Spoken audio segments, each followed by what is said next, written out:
What up, everyone? Hey, guys. We back with another one, and this one is gonna be funny because what? we get called dumb Americans all the time from Oh, reacting to these hello. videos. So we created a name for ourselves. I guess we just established like everybody else, just dumb Americans. But Okay. this is Americans versus the average American versus average British person. Oh, I don't know. Just imagine how this is gonna go. Oh, well, let's find out. Two of the closest allies in the world today are the United States of America and the United Kingdom of Great Britain, with both countries considering their bilateral partnership to be the strongest of bonds. The British-American bloodline runs deep, with millions of Americans identifying themselves as having either English, Scottish, Welsh, or Scotch-Irish ancestry. Given these close ties, we thought it would be fun to compare these two powerful nations in this episode of the infographic show, The Average American versus the Average Brit. Don't forget to subscribe and click the bell button so that you can be part of our notification squad. First of all, we should explain what the United Kingdom of Great Britain is, as it's often an area of confusion. When we talk about the UK, we are referring to the United Kingdom of Great Britain and Northern Ireland, which is a sovereign state consisting of 4 countries: England, Scotland, Wales, and Northern Ireland. The average Brit we are discussing today is someone from the UK. In terms of ancestral relations, according to a Census Bureau American Community Survey, nearly 27 million people identified as being part English, over 5.5 million said Scottish, about 5 million said Scotch-Irish, and nearly 2 million said Welsh. Although Irish and German Americans make up larger portions of the US public, it's thought there are a lot more Americans that have Brit blood flowing through their veins but no longer consider themselves being anything other than a full-blooded American. I've never heard of Welsh. Me neither. I've heard of Welsh juice. Or is that Welch? Welch. My bad. I've never that I'm learning something new right now because that is new. You to learn me. something Waiting. new What every did day. that? What was it called? Welsh? Well, no, I know Welsh, but the place. Wales?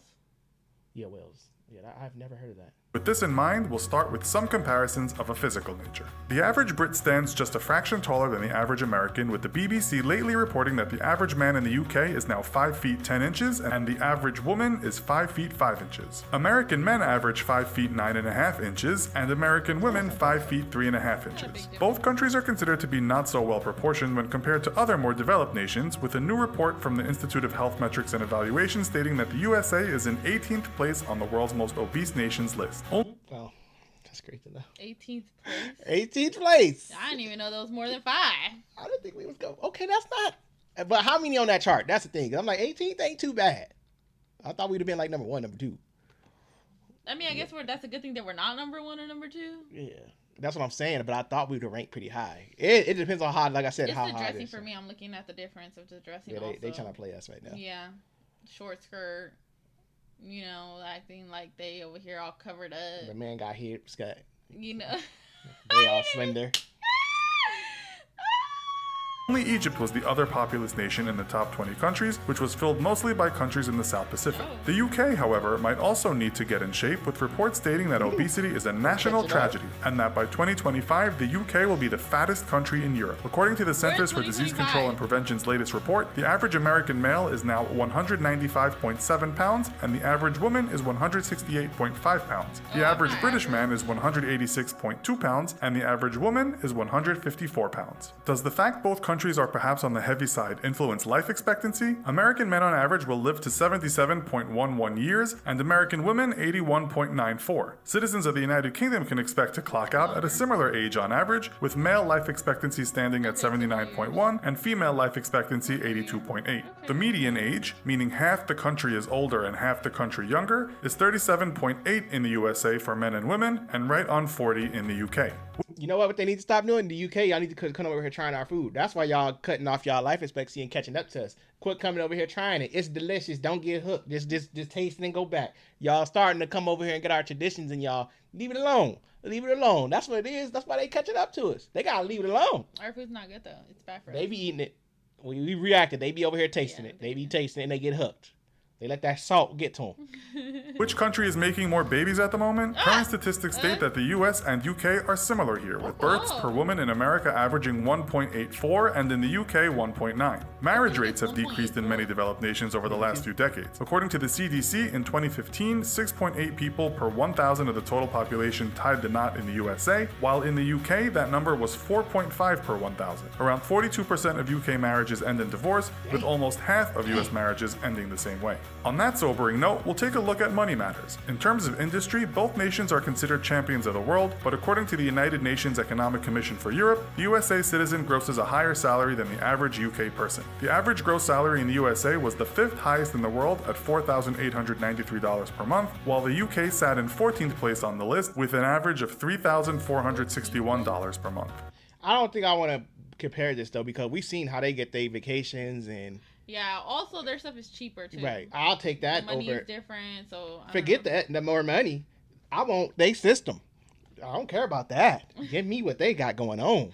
They get longer right, maternity leave everything. and all that, so it's different. Man, 4 day. I think they 4 day work week and all that. That video we reacted to. Come on, let's trade. Y'all can have the wages. I'm trying to come over there. In terms of cost of living, Americans might need a few extra dollars, with one report putting the USA in 18th place in the world on a cost of living index and the UK in 29th place. We must also note that cost of living and wages can change dramatically from city to city. If we take a look at the economics Big Mac index, we find that the cost of a Big Mac in the US is $5.06, while the Brits only pay $3.73. At the same time, the index shows someone in London has to work on average 1 minute longer than someone in New York to buy the same burger. At the high end of the earnings scale, the US is home to the richest man on the planet, Microsoft co-founder Bill Gates, whose fortune amounts to around $87 billion. The richest person in the UK is actually listed as two brothers, who are part of the Hinduja family. Their net worth is around $16.9 billion, according to Forbes. In total, there are 134 billionaires based in the UK, according to the Sunday Times, while the USA has the most billionaires in the world at 565. That number pissed me off every time. Every time. I hate when they put it on the screen. 565 billionaires in this poverty nation. That is crazy work. And they sitting out here the world just out here scraping by. While they 565 billionaires. Something ain't right. Something ain't right here. That it don't even make sense to have that many. 134 in the UK. And they still look better than us. And they Like, still look imagine the better other than us. ones. It don't make no sense. That's crazy.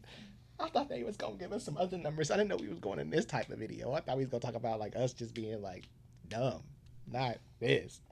What do Americans and Brits get for all their hard work? Well, the Brits don't work as hard, according to one study that divided the total number of hours actually worked by the average number of people in employment per year. The USA was 16th on the list at 34.40 hours per week, and the UK was 24th on the list at 32.25 hours per week. The Brits also get more time off, with workers by law given 5.6 weeks of paid vacation time per year. In the US, there is no such law, and paid time off is an agreement made between the employer and the employee. The average paid days off in the US is said to be about 10 days, with that number increasing with the number of years in a certain job. The UK has less public holidays though, at 8 days, with the US enjoying 10 national public holidays.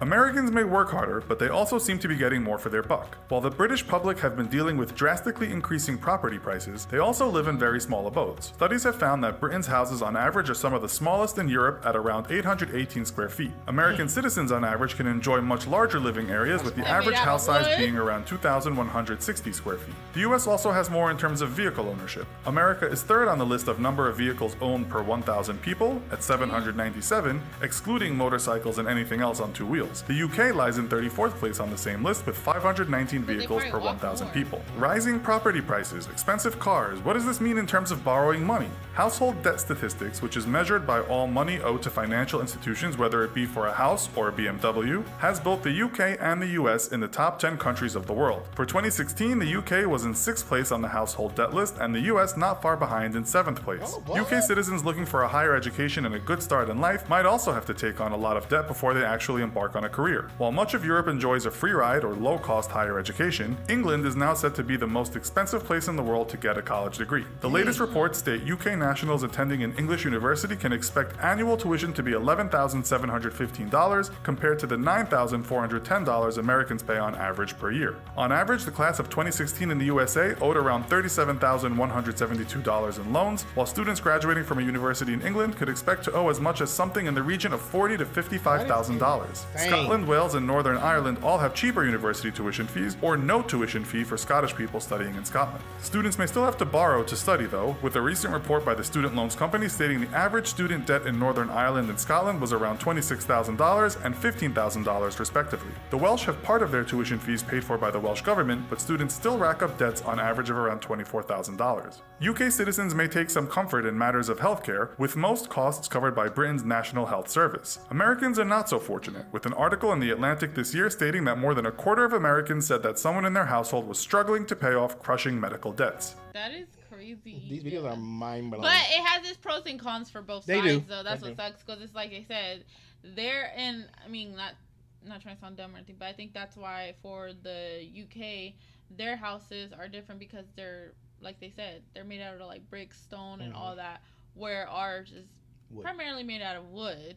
So in order to get a bigger house, it's like if they're building strictly on bricks and stone and all that, it's different than us always on wood.